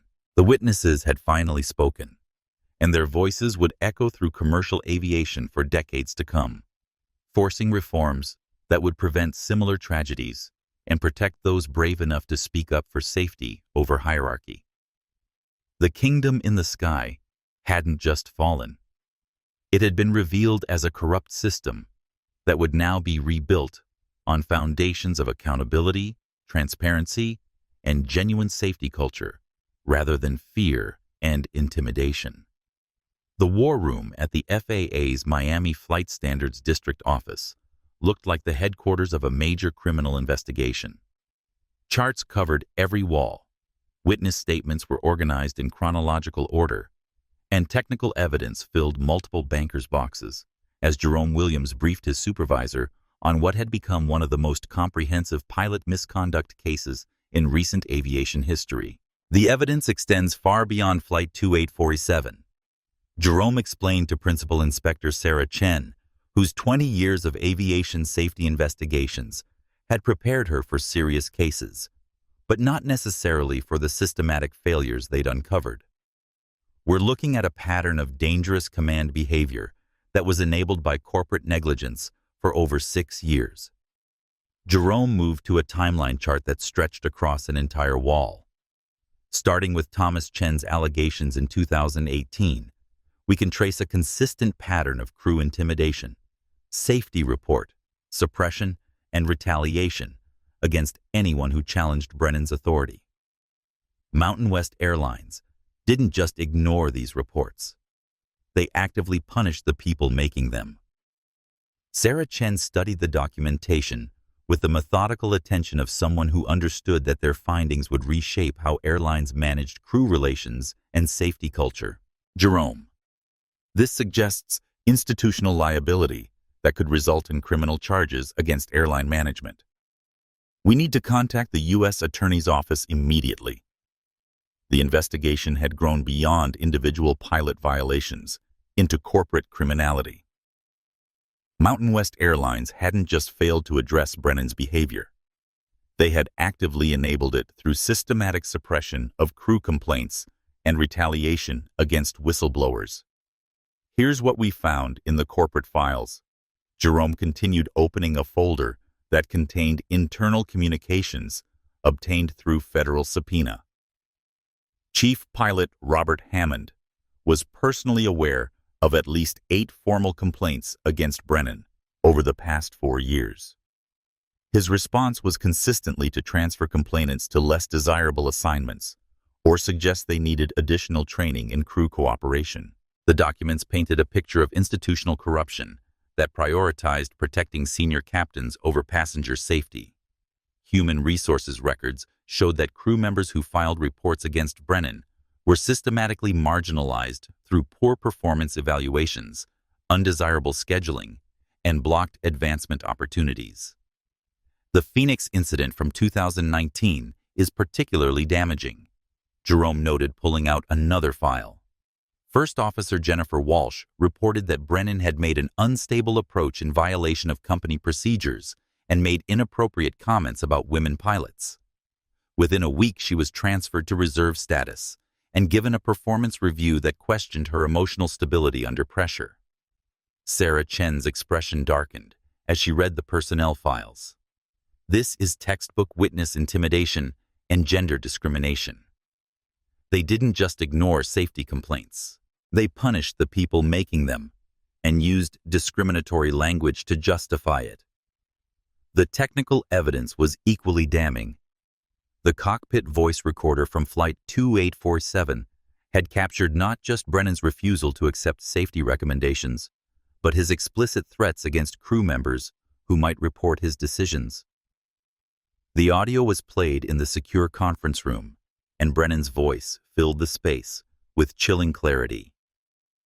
"Your future in this industry depends on your ability to be a team player, Rodriguez. Anyone who files contradictory reports will find their career advancement opportunities severely limited." But perhaps the most shocking discovery came from the flight data recorder analysis.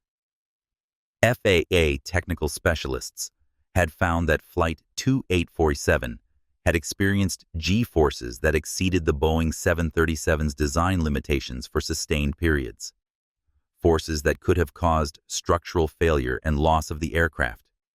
The peak G-force readings show plus 3.4 and minus 2.1 Gs for over 6 minutes, explained Technical Inspector Mike Torres, whose structural analysis painted a picture of an aircraft pushed beyond safe operational limits. According to Boeing's structural engineers report, Flight 2847 came within 0.2 G of catastrophic wing failure. "We're talking about forces that could have torn the aircraft apart." Jerome nodded grimly. Instead, Captain Brennan told air traffic control that conditions were moderate and declined all offers of assistance. Then he falsified the maintenance logbook to show light turbulence and normal operations. The investigation team was building a case that demonstrated willful endangerment of passengers, systematic crew intimidation, corporate enabling of dangerous behavior, and federal fraud through falsification of official records. As evidence mounted, it became clear that Flight 2847 represented the inevitable culmination of years of unchecked authority and institutional cowardice. The only reason 189 people had survived was luck and the structural integrity of a well-designed aircraft, not Captain Brennan's skill or judgment. The case took another disturbing turn when Dr. Sarah Martinez, the emergency room physician treating Flight 2847's passengers, provided her medical assessment of the injuries and the consequences of delayed treatment. Inspector Williams, Dr. Martinez explained during her formal interview, Robert Martinez's traumatic brain injury could have been prevented with immediate medical intervention. The delay in treatment allowed brain swelling to progress to the point where we had to induce a coma. Even if he recovers, he may never regain full cognitive function. She pulled out medical charts that detailed the extent of passenger injuries. In my professional opinion, immediate medical diversion would have been not just appropriate, but life-saving. We're dealing with injuries typically seen in car accidents or aircraft emergencies, the kind of trauma that requires immediate hospital care, not first aid. Sarah Chen was reviewing witness statements when her phone rang with news that would add another dimension to the investigation. Jerome, that was the U.S. Attorney's Office. They want to discuss potential criminal charges for reckless endangerment, witness intimidation, and conspiracy to obstruct federal safety oversight. The implications were staggering. This was no longer just about regulatory violations and career consequences. Federal prosecutors were considering criminal charges that could result in prison sentences for both Brennan and Mountain West management. Meanwhile, the aviation industry was reacting to news of the investigation with a mixture of shock and recognition. Pilot forums were filled with discussions about similar experiences with intimidating captains. Flight attendant associations were encouraging members to come forward with their own stories of suppressed safety reporting. The pilot union was facing its own crisis as members demanded to know why they had protected Brennan, despite multiple complaints about his behavior. Union Representative David Walsh was fielding increasingly hostile calls from pilots who felt betrayed by the organization's failure to address dangerous command cultures. "How did we protect someone who was endangering our profession?" demanded Captain Maria Santos during an emergency union meeting. "Every pilot who stayed silent is partially responsible for what happened to those passengers." The union's internal investigation revealed that multiple pilots had informally complained about Brennan's intimidation tactics, but none had been willing to file formal grievances due to fear of retaliation. The culture of silence that protected bad actors had extended beyond Mountain West Airlines into the very organization designed to protect pilot interests. As news of the investigation spread through aviation circles, other crew members began coming forward with additional incidents that hadn't been officially reported. Flight attendant Rebecca Torres contacted Jerome directly with evidence of the Denver incident, where Brennan had refused to return to the gate for a passenger medical emergency, resulting in a death that occurred minutes after landing. The passenger was having chest pains and difficulty breathing. Rebecca testified, "I requested medical diversion twice, and Captain Brennan told me that people have panic attacks on airplanes all the time. He said we weren't going to inconvenience 150 passengers for one person's anxiety issues." The passenger had died of a massive heart attack in the jetway, potentially preventable if immediate medical attention had been available. The incident had been classified as a natural death, with no investigation of the delay in medical care. Jerome realized they weren't just dealing with reckless endangerment anymore. They were potentially dealing with criminally negligent homicide. The pattern of medical diversion refusals revealed a systematic disregard for passenger welfare that had already resulted in at least one death and multiple serious injuries. The evidence files were growing beyond what Jerome's team could manage internally. Federal prosecutors were now involved, and the FBI's white-collar crime unit was examining potential charges of conspiracy fraud and reckless endangerment against both Brennan and Mountain West management. "This case will reshape aviation safety oversight," Sarah Chen told the assembled investigation team. "But more importantly, it will save lives by demonstrating that toxic command cultures have consequences that extend far beyond individual careers." As Jerome prepared his preliminary findings for federal prosecutors, he reflected on how a routine inspection had uncovered institutional failures that threatened the foundation of aviation safety. The Flight 22847 incident had been prevented from becoming a mass casualty event only by chance and aircraft engineering, not by the professionals responsible for protecting passenger lives. The investigation had revealed that Mountain West Airlines' corporate culture was rotten from top to bottom.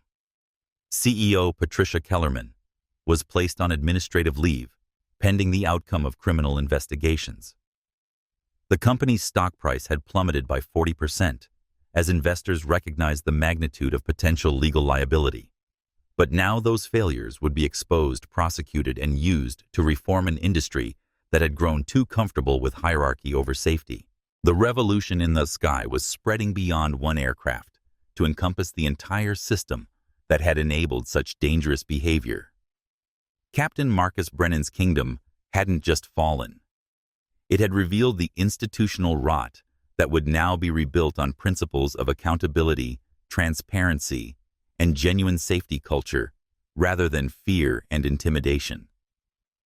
The federal hearing room in Atlanta's FAA regional office felt like a courtroom where the death penalty was on the table, which in aviation terms it was.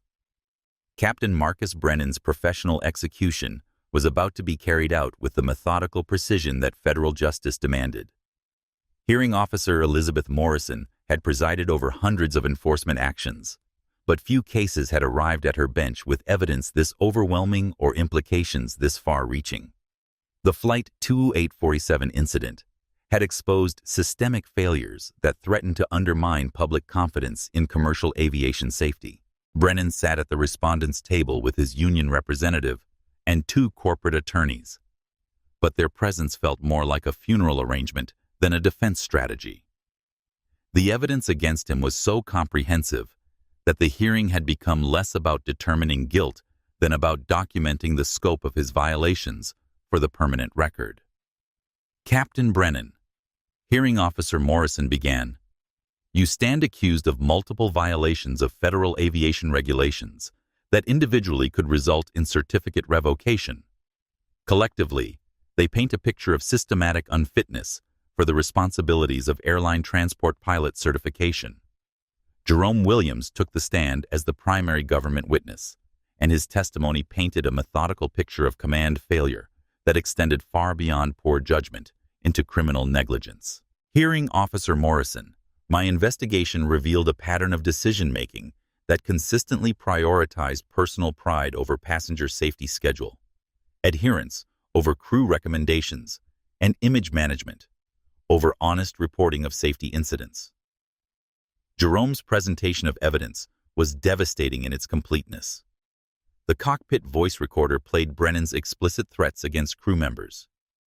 Flight data recorder analysis showed the aircraft being subjected to forces that exceeded design limitations.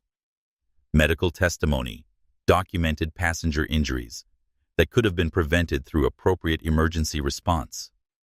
But the most damaging evidence came from the pattern testimony, the systematic record of crew intimidation and retaliation that had enabled Brennan's behavior for years.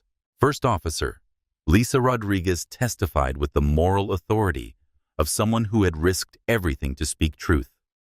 Captain Brennan explicitly told me that my career advancement depended on not filing reports that contradicted his assessments. He made it clear that crew members who challenged his authority would face professional destruction. David Kim's testimony about the medical emergency denial was particularly powerful. We had Robert Martinez showing clear signs of traumatic brain injury, and Captain Brennan refused medical diversion 3 separate times. His exact words were, "Passengers assume risks when they choose to fly. We're not running an ambulance service." Thomas Chen appeared via video conference from Arizona, his presence representing the vindication of every crew member who had been silenced for speaking up about safety. Captain Brennan didn't just make poor decisions. He systematically destroyed the careers of anyone who questioned those decisions. The Flight 22847 incident was inevitable, given the culture of intimidation he created. Chief Pilot Robert Hammond was called to testify about the airline's response to crew complaints, and his performance under questioning revealed the institutional enabling that had protected Brennan for years. Mr. Hammond, the FAA attorney, pressed you received 8 formal complaints about Captain Brennan's intimidation of crew members over 4 years. What action did you take? Hammond's response was a masterclass in corporate deflection. Captain Brennan was one of our most experienced pilots. We addressed personality conflicts through additional crew resource management training and reassignments when necessary. By reassignments, you mean transferring the complainants to less desirable positions, while Captain Brennan remained in his command role. We made personnel decisions based on operational needs and crew compatibility. Mr. Hammond, are you aware that Thomas Chen resigned from commercial aviation entirely after filing safety reports about Captain Brennan? Hammond's pause was telling. Mr. Chen's departure was his personal choice. We don't comment on former employees. But the hearing officer had already seen the documentation showing how Chen had been systematically retaliated against until resignation became his only option. When Captain Brennan finally took the stand in his own defense, his testimony revealed a man still incapable of accepting responsibility for his actions. He characterized the gate confrontation as appropriate security vigilance, the weather decision as experienced pilot judgment under challenging conditions, and the crew conflicts as normal exercise of command authority. I have 28 years of safe flying. Brennan testified, his voice carrying the desperation of someone whose entire identity was being dismantled. I brought that aircraft and 189 souls home safely, despite encountering weather that exceeded forecast conditions. I don't understand how exercising command authority and maintaining operational discipline has become a violation. Hearing Officer Morrison leaned forward with an expression that combined professional disappointment with genuine incredulity. Captain Brennan, do you acknowledge that Robert Martinez may suffer permanent brain damage as a direct result of your refusal to seek immediate medical care? Brennan's answer revealed everything about his fundamental unfitness for command. Passengers assume inherent risks when they choose commercial aviation. My responsibility is to operate the aircraft safely and efficiently according to company procedures and federal regulations, not to provide medical services or avoid every possible source of discomfort. The hearing room erupted in quiet murmurs as the full implications of his statement penetrated. Even his own attorneys looked stunned by his complete inability to acknowledge that passenger welfare should be the paramount concern of every professional pilot. At that moment, the courtroom doors opened, and a woman in her 30s entered quietly. She approached the government attorney and whispered something that caused him to immediately request a brief recess. During the break, Jerome learned that the woman was Maria Martinez Roberts' wife, who had come to witness the proceedings against the man whose decisions had potentially destroyed her husband's cognitive abilities forever. When the hearing resumed, the government attorney made an unprecedented request. Hearing Officer Morrison, Mrs. Martinez has asked to provide a victim impact statement about the consequences of Captain Brennan's decisions. Morrison considered the request carefully. While unusual in regulatory proceedings, the severity of the case and the potential criminal implications warranted exceptional measures. Mrs. Martinez, you may proceed. Maria Martinez approached the witness stand with the dignity of someone who had endured unimaginable loss. Her voice was steady, but carried the weight of a shattered family. Captain Brennan, my husband Robert went to work that morning as a software engineer and father who helped our twins with their homework every night. He boarded your flight as a passenger who trusted you with his life and his future. She paused, looking directly at Brennan with eyes that seemed to see through his uniform to the man underneath. Because you refused a 15-minute medical diversion, my children may grow up with a father who doesn't remember their names. Because your pride was more important than his brain injury. I may lose the man I married to cognitive impairment that could have been prevented. The silence in the hearing room was absolute. Brennan stared at his hands, unable to meet her gaze. I'm not here for revenge, Maria continued. I'm here so that you understand that your decisions have consequences that extend far beyond your career. Real people, real families, real lives destroyed by your choices. When she finished, even the court reporter was wiping away tears. Jerome Williams watched from the witness section as Captain Marcus Brennan's aviation career committed suicide through testimony that demonstrated not just poor judgment, but fundamental character flaws that made him unfit for any position of responsibility over human lives. The evidence was overwhelming, the violations clear, and the human cost undeniable. Captain Brennan's kingdom in the sky was about to fall, completely brought down not by external enemies, but by the accumulated weight of his own moral failures. Hearing Officer Elizabeth Morrison returned to the formal chamber with the weight of federal authority and 30 years of aviation experience behind her decision. The hearing room had filled during the recess. Word had spread throughout the aviation community that a landmark enforcement action was about to be rendered, and the outcome would send ripples throughout the industry. Captain Marcus Brennan sat rigidly at the respondent's table, his hands folded so tightly that his knuckles had gone white. Beside him, his union representative and corporate attorneys maintained the professional composure that came with knowing their case was lost before the first witness had testified. Inspector Jerome Williams remained in the witness section, his notebook closed after 6 months of documenting one of the most comprehensive safety violations he'd encountered in 15 years of federal oversight. The evidence spoke for itself, but the broader implications would extend far beyond one pilot's misconduct. After careful consideration of all testimony and evidence presented, Hearing Officer Morrison began this. Hearing has revealed not just individual violations of federal aviation regulations, but systematic failures of character judgment and institutional oversight that threatened the lives of innocent passengers and corrupted the professional culture that aviation safety depends upon. She looked directly at Captain Brennan, her expression reflecting the gravity of what was about to unfold.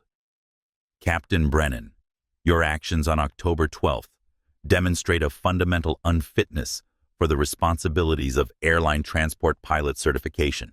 You willfully disregarded crew safety recommendations, deliberately flew into hazardous weather conditions, against all available evidence and alternatives, refused to declare appropriate emergency status, despite clear indications of passenger injuries, and aircraft stress, denied medical diversion for critically injured passengers, and subsequently attempted to intimidate crew members and falsify official records. The words fell into the hearing room like hammer blows, each violation building toward an inevitable conclusion. More disturbing than these individual violations is the pattern of behavior revealed through investigation. Your 28-year career has been characterized by systematic crew intimidation, suppression of safety reporting, and retaliation against subordinates who dared to challenge your judgment. This is not airmanship. This is the abuse of authority that undermines the entire foundation of aviation safety. Morrison paused, letting the weight of her assessment settle over the room. The evidence shows that your decision-making on Flight 2847 was driven by personal pride rather than professional judgment. When Inspector Williams challenged your assumptions at the gate, you made it a personal vendetta. When First Officer Rodriguez questioned your weather assessment, you treated her professional recommendations as insubordination. When severe conditions proved your judgment catastrophically wrong, you refused to acknowledge reality rather than admit error. She pulled out the formal enforcement documents that would end Brennan's aviation career forever. Most damning of all, when passengers under your care suffered injuries that required immediate medical attention, you prioritized avoiding scrutiny over their welfare. Robert Martinez may never fully recover cognitive function because your pride was more important than his brain. The reference to the injured passenger sent a visible shock through Brennan's composure. For the first time during the proceedings, his military bearing cracked, and something approaching human emotion flickered across his face. Effective immediately pursuant to Title 49 of the United States Code and Federal Aviation Regulation 61.15, the Federal Aviation Administration hereby issues emergency revocation of Airline Transport Pilot Certificate number 2847501, issued to Marcus James Brennan. The words hit Brennan like physical blows. His ATP certificate, the credential that had defined his adult identity, that had given him authority over multi-million-dollar aircraft, and the lives of hundreds of thousands of passengers, was being stripped away permanently. Furthermore, Morrison continued, this revocation is permanent and non-appealable. You are prohibited from applying for any pilot certificate or aviation-related employment requiring federal certification. Your name will be entered into the FAA's enforcement database as permanently disqualified from aviation duties. Jerome Williams watched Brennan's face crumble as the reality penetrated. This wasn't a suspension or temporary penalty. It was the complete destruction of everything he had built his life around. Morrison turned her attention to the corporate representatives, Mountain West Airlines. This investigation has revealed systematic failures in safety culture oversight, crew, resource management, and response to safety reporting. Your company's history of protecting Captain Brennan from crew complaints while retaliating against those who filed them demonstrates corporate negligence that borders on criminal conspiracy. The airline's chief counsel straightened as the corporate penalties were announced. Mountain West Airlines is hereby assessed a civil penalty of $2 million for violations of safety management system requirements, failure to maintain adequate oversight of flight operations, systematic suppression of crew safety reporting, and enabling a hostile work environment that endangered passenger safety. Additionally, this airline will undergo mandatory FAA-supervised audit of all safety management systems, complete replacement of senior management, and implementation of anonymous safety reporting systems with third-party oversight. The financial penalty was substantial, but the operational requirements would force fundamental changes in how the airline managed safety culture and crew relations. Chief Pilot Robert Hammond is hereby permanently barred from any position involving oversight of flight operations or crew management.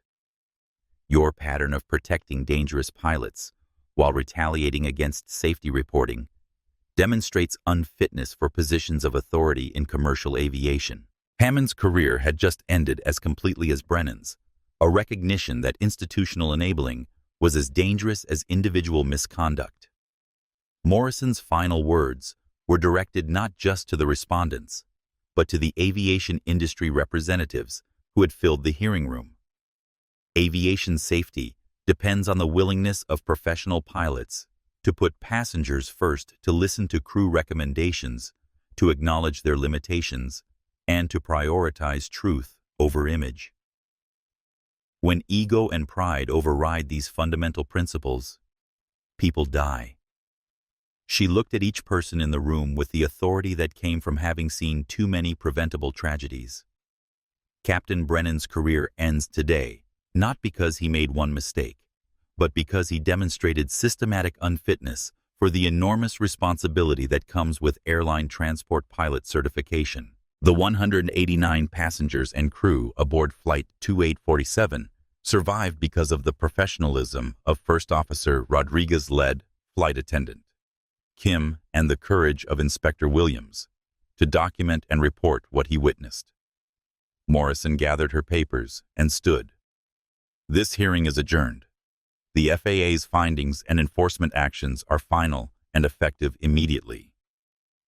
As the room emptied, Captain Marcus Brennan sat alone at the respondents' table, staring at documents that had just transformed him from an airline captain into a civilian with no aviation future. His kingdom in the sky had fallen completely, and there would be no appeal, no second chances, no redemption. Jerome Williams walked past the broken man without stopping. Justice had been served not through revenge, but through the systematic application of federal authority designed to protect innocent people from those who would endanger them through pride, ego, and systematic abuse of power. Maria Martinez approached Brennan's table as he gathered his materials. For a moment, they looked at each other. The wife of the man whose brain he had endangered, and the pilot whose pride had cost her family their future. "I hope you understand now," she said quietly, "that the people who trust you with their lives aren't just passengers. They're somebody's husband, somebody's father, somebody's whole world." Brennan tried to speak, but no words came. She turned and left, carrying herself with the dignity of someone who had found meaning in tragedy by ensuring it would never happen again. The skies would be safer without Captain Marcus Brennan in them, and that was justice enough. 6 months after the hearing that ended Captain Marcus Brennan's aviation career, the ripple effects of Flight 2847 were reshaping commercial aviation in ways that extended far beyond individual punishment to systemic reform. Mountain West Airlines had become the subject of intensive federal oversight that bordered on government receivership. The $3.2 million fine was just the beginning. The airline faced mandatory restructuring of its safety management system, complete replacement of senior management, and ongoing FAA supervision that would continue until they demonstrated genuine cultural change. The company's new leadership, brought in specifically to implement reforms, faced the challenge of rebuilding institutional credibility that had been destroyed by years of protecting dangerous pilots while retaliating against those who reported problems. "We're essentially rebuilding the entire company culture from scratch," explained newly appointed Chief Pilot Sarah Martinez, the former first officer whose career had been nearly destroyed by challenging Brennan years earlier. "Every procedure, every policy, every aspect of crew relations has to be examined and rebuilt based on actual safety culture rather than hierarchy protection." The changes at Mountain West were being closely watched throughout the aviation industry. Other airlines were conducting internal audits of their own crew complaint procedures, terrified that similar patterns might exist in their operations.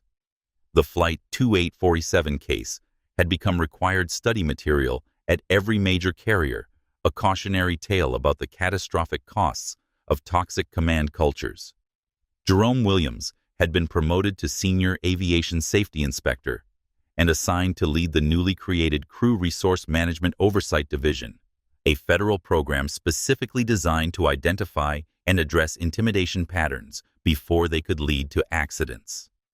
The Flight 2847 investigation taught us that traditional safety oversight wasn't enough, Jerome explained to a gathering of industry safety professionals. We were inspecting aircraft and procedures, but we weren't adequately examining the human factors and cultural issues that ultimately determine whether those procedures actually protect passengers. The new oversight program required airlines to demonstrate not just compliance with safety regulations, but active promotion of safety reporting culture. Anonymous reporting systems with third-party oversight became mandatory. Crew members received federal protection against retaliation for safety reports. And most significantly, corporate executives became personally liable for suppressing or retaliating against safety communications. First Officer Lisa Rodriguez had been promoted to captain faster than anyone in Mountain West's history, not despite her willingness to challenge authority, but because of it. Her first command was Flight 2847's route, now operated under dramatically different cultural expectations. Every briefing begins with explicit encouragement for crew members to speak up about any safety concern, no matter how minor. Captain Rodriguez explained to her new first officer, James Chen, Thomas Chen's son, whose aviation career had been made possible by the reforms his father's courage had helped create. We've learned that small problems ignored become big problems that kill people. Lisa continued. Nobody's ego is worth a single passenger's life, and anyone who thinks otherwise doesn't belong in this cockpit. The route that had once been Captain Brennan's personal kingdom now represented everything modern aviation safety culture was supposed to embody. Collaborative decision-making, conservative risk assessment, and absolute prioritization of passenger welfare over operational convenience. David Kim had been promoted to Mountain West's Director of Crew Resource Management and was implementing training programs that would ensure no flight attendant would ever again face the moral crisis of watching passengers suffer while being ordered to remain silent. We're training our people to understand that professional courage isn't optional, David explained during a crew meeting. Speaking up about safety concerns isn't insubordination. It's the core requirement of aviation professionalism. Anyone who discourages safety communication will be terminated immediately. The changes extended beyond Mountain West to the entire industry. The Federal Aviation Administration had implemented new regulations requiring airlines to report crew intimidation incidents directly to federal authorities. Union contracts now included specific protections for safety reporting that superseded traditional seniority and discipline procedures. But perhaps the most significant change was cultural. The Flight 2847 case had shattered the aviation industry's comfortable assumption that professional appearance and technical competence guaranteed good judgment and appropriate character. The investigation had revealed that some of the most dangerous people in aviation wore uniforms with the highest authority markings. The case had also exposed the inadequacy of traditional crew resource management training that focused on communication techniques without addressing the power dynamics and intimidation tactics that prevented effective communication in the first place. New CRM programs now included specific training on recognizing and resisting authority abuse, federal protections for safety reporting, and systematic consequences for any attempt to suppress crew input on safety matters. The most visible symbol of change was the Robert Martinez Aviation Safety Award, established to recognize aviation professionals who demonstrated exceptional courage in challenging authority when safety was at risk, named for the passenger whose brain injury had become a catalyst for industry-wide reform. The first recipient was Thomas Chen, whose vindication had come too late to restore his airline career, but had validated every crew member who had ever been silenced for speaking up about safety. This award represents something more important than individual recognition, Thomas said during the presentation ceremony. It represents the promise that no aviation professional will ever again be punished for putting safety before hierarchy, passengers before pride, or truth before convenience. Robert Martinez himself attended the ceremony. His recovery from traumatic brain injury, slow but steady. He would never fully regain his cognitive abilities, but he had become an advocate for aviation safety reform, speaking at industry conferences about the human cost of command failure. "I don't remember the flight," Robert told the audience, his speech still affected by his injuries. "But I remember trusting my life to professionals who were supposed to protect me. Some of them did their jobs. One of them failed catastrophically. The difference between them saved my life and changed an industry." As the aviation industry continued implementing reforms triggered by the Flight 2847 investigation, the broader implications extended beyond commercial flying to any organization where authority and life safety decisions intersected. Medical institutions began examining their own cultures of hierarchy and intimidation. Military organizations reviewed procedures for reporting safety concerns without career retaliation. Corporate environments, where employees' safety depended on speaking up about dangerous conditions, implemented new protections for whistleblowers. The Flight 22847 case had demonstrated that institutional cultures of intimidation weren't just workplace problems. They were public safety crises that could kill innocent people when unchecked authority met operational pressure. Jerome Williams, now a nationally recognized expert on aviation safety culture, concluded his presentations with words that had become a rallying cry for reform throughout the transportation industry. Safety culture isn't about procedures or regulations or training programs.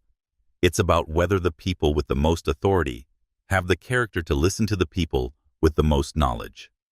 When ego becomes more important than evidence, when hierarchy trumps honesty, when pride overrides prudence, people die. The Flight 2847 incident showed us the cost of failing this test. The reforms that followed show us the value of learning from that failure. The kingdom in the sky had been rebuilt on new foundations, not the divine right of captains, but the professional responsibility of every person who played a role in aviation safety to speak up, listen carefully, and put passenger welfare above every other consideration. It was a revolution that had been paid for in injured passengers and destroyed careers, but had ultimately made the skies safer for everyone who trusted their lives to commercial aviation professionals worthy of that sacred responsibility. 1 year after the federal hearing that ended his aviation career, Marcus Brennan stood in front of a classroom of student pilots at Desert Sky Flight Academy in rural Arizona. The irony was not lost on him. The man who had once commanded multi-million-dollar aircraft carrying hundreds of passengers was now teaching basic aerodynamics to teenagers hoping to earn private pilot certificates. The most dangerous attitude in aviation, Brennan told his students, his voice carrying none of the arrogant authority it had once projected, is the belief that experience makes you immune to mistakes. I learned that lesson in the most devastating way possible, and it cost me everything I thought defined me as a person. His students knew him simply as Mr. Brennan, a ground school instructor with an impressive aviation background who seemed surprisingly humble for someone with decades of flying experience. They didn't know about Flight 2847, the federal investigation, or the spectacular career destruction that had brought him to this small desert airfield. But Brennan knew, and the knowledge had fundamentally changed him in ways that federal enforcement never could. He woke up every morning aware that 189 people had nearly died because of his pride, and that Robert Martinez might never fully recover because a 15-minute medical diversion had been less important than his ego. Today we're going to discuss crew resource management. Brennan continued pulling up a presentation that would have been unthinkable during his airline days. This is the art of using all available resources, including the knowledge and observations of people who might have less experience but different perspectives to make the best possible decisions. The curriculum he taught now emphasized humility, collaboration, and the professional courage required to admit mistakes and accept input from others. His students were learning not just how to fly aircraft, but how to be the kind of aviators who would never repeat his failures. Remember, he told them passengers trust you with their lives, their futures, their family's welfare. That trust is sacred, and it must be honored through every decision you make every day you fly for your entire aviation career. 300 miles away in Miami, Captain Lisa Rodriguez was conducting the pre-flight briefing for Mountain West Flight 2847, the same flight number, same route, but now operated under a completely transformed safety culture. Weather shows some buildups over Central Florida, Lisa told her crew. ATC is offering early deviations, and we'll take whatever routing keeps our passengers most comfortable. There's no schedule pressure worth flying into weather we can easily avoid. Her first officer, James Chen, Thomas Chen's son, whose aviation career had been made possible by the reforms his father's courage had helped create, nodded his agreement. Looks like we can stay well clear of everything and still arrive on time. The collaborative decision-making that characterized the new Flight 2847 would have been impossible under Captain Brennan's command style. But it represented everything that modern aviation safety culture was supposed to embody. Conservative risk assessment, crew input, encouraged and valued passenger comfort, prioritized over operational convenience. In the cabin, David Kim was briefing a crew that included several flight attendants who had been inspired to join aviation specifically because of the reforms that followed the original Flight 2847 incident. They understood that their role extended beyond service excellence to safety oversight, and that speaking up about concerns wasn't just permitted, it was their professional obligation.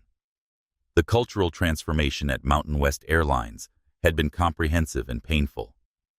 The $3.2 million federal fine had been just the beginning of costs that ultimately exceeded $75 million when settlement payments to injured passengers' legal fees, operational disruptions, and management restructuring were included. But the investment in genuine safety culture reform had paid dividends in passenger confidence, crew morale, and operational safety that extended far beyond regulatory compliance. Inspector Jerome Williams was in Seattle conducting a follow-up audit of Mountain West's safety culture improvements when news reached him about Marcus Brennan's current situation. The former airline captain was not only teaching ground school, but had become an advocate for aviation safety reform, speaking at industry conferences about the dangers of toxic command culture. Mr. Brennan's personal transformation doesn't excuse what he did. Jerome reflected during an interview with Aviation Safety magazine. But it demonstrates that even people who make terrible decisions can contribute to preventing similar failures if they're willing to accept responsibility and help others learn from their mistakes. Jerome's own career had been transformed by the Flight 2847 investigation. His documentation methods were now taught at every FAA training facility, and the Crew Resource Management Oversight Division he led was identifying and addressing intimidation patterns at airlines throughout the country. At Jackson Memorial Hospital in Miami, Robert Martinez was undergoing his final cognitive assessment 1 year after the traumatic brain injury that had changed his life forever. His recovery had been remarkable, but incomplete. He would never fully regain the mental acuity he possessed before Flight 2847. But he had found new purpose as an advocate for aviation safety reform. "I don't remember the flight," Robert told Dr. Martinez. No relation, his speech still showing effects of the brain trauma. "But I remember trusting my life to people I thought were professionals. Most of them were. One of them failed catastrophically. The difference between them saved my life and changed an industry. Robert's family had received a substantial settlement from Mountain West Airlines, but more importantly, his case had become the catalyst for reforms that would protect countless future passengers from similar injuries. Thomas Chen's flight school in Arizona had become a pilgrimage site for aviation professionals seeking to understand how safety culture could be rebuilt after catastrophic failure. His students understood that professional aviation wasn't about projecting authority. It was about accepting responsibility for the lives entrusted to their care. As the sun set over the Arizona desert, casting long shadows across runways, where the next generation of aviators was learning to fly with humility rather than hubris. The legacy of Flight 2847 continued to reshape American aviation. The kingdom in the sky had been transformed from a hierarchy of fear into a community of professionals united by their commitment to safety, honesty, and the understanding that their greatest authority came not from the power to command, but from the wisdom to serve those who trusted them with their lives. In aviation, as in life, true leadership meant making everyone around you safer, not making everyone around you afraid. The flight was over, but the lessons would endure forever. This story serves as a powerful reminder that pride and unchecked authority can have devastating consequences, while courage and integrity can transform entire industries. If you found this story compelling and believe that accountability matters in every profession, please share this video with others who need to hear this message. Hit that like button if you believe that speaking up for safety should never be punished, and subscribe to our channel for more real-life stories where justice prevails and systems change for the better. Your engagement helps these important stories reach more people and creates awareness about the need for transparency and accountability in all aspects of life. Remember, every person who finds the courage to challenge dangerous authority makes the world a little safer for everyone. Share this story, spread the message, and help ensure that no one else has to suffer, because someone's pride was more important than their responsibility to protect human lives.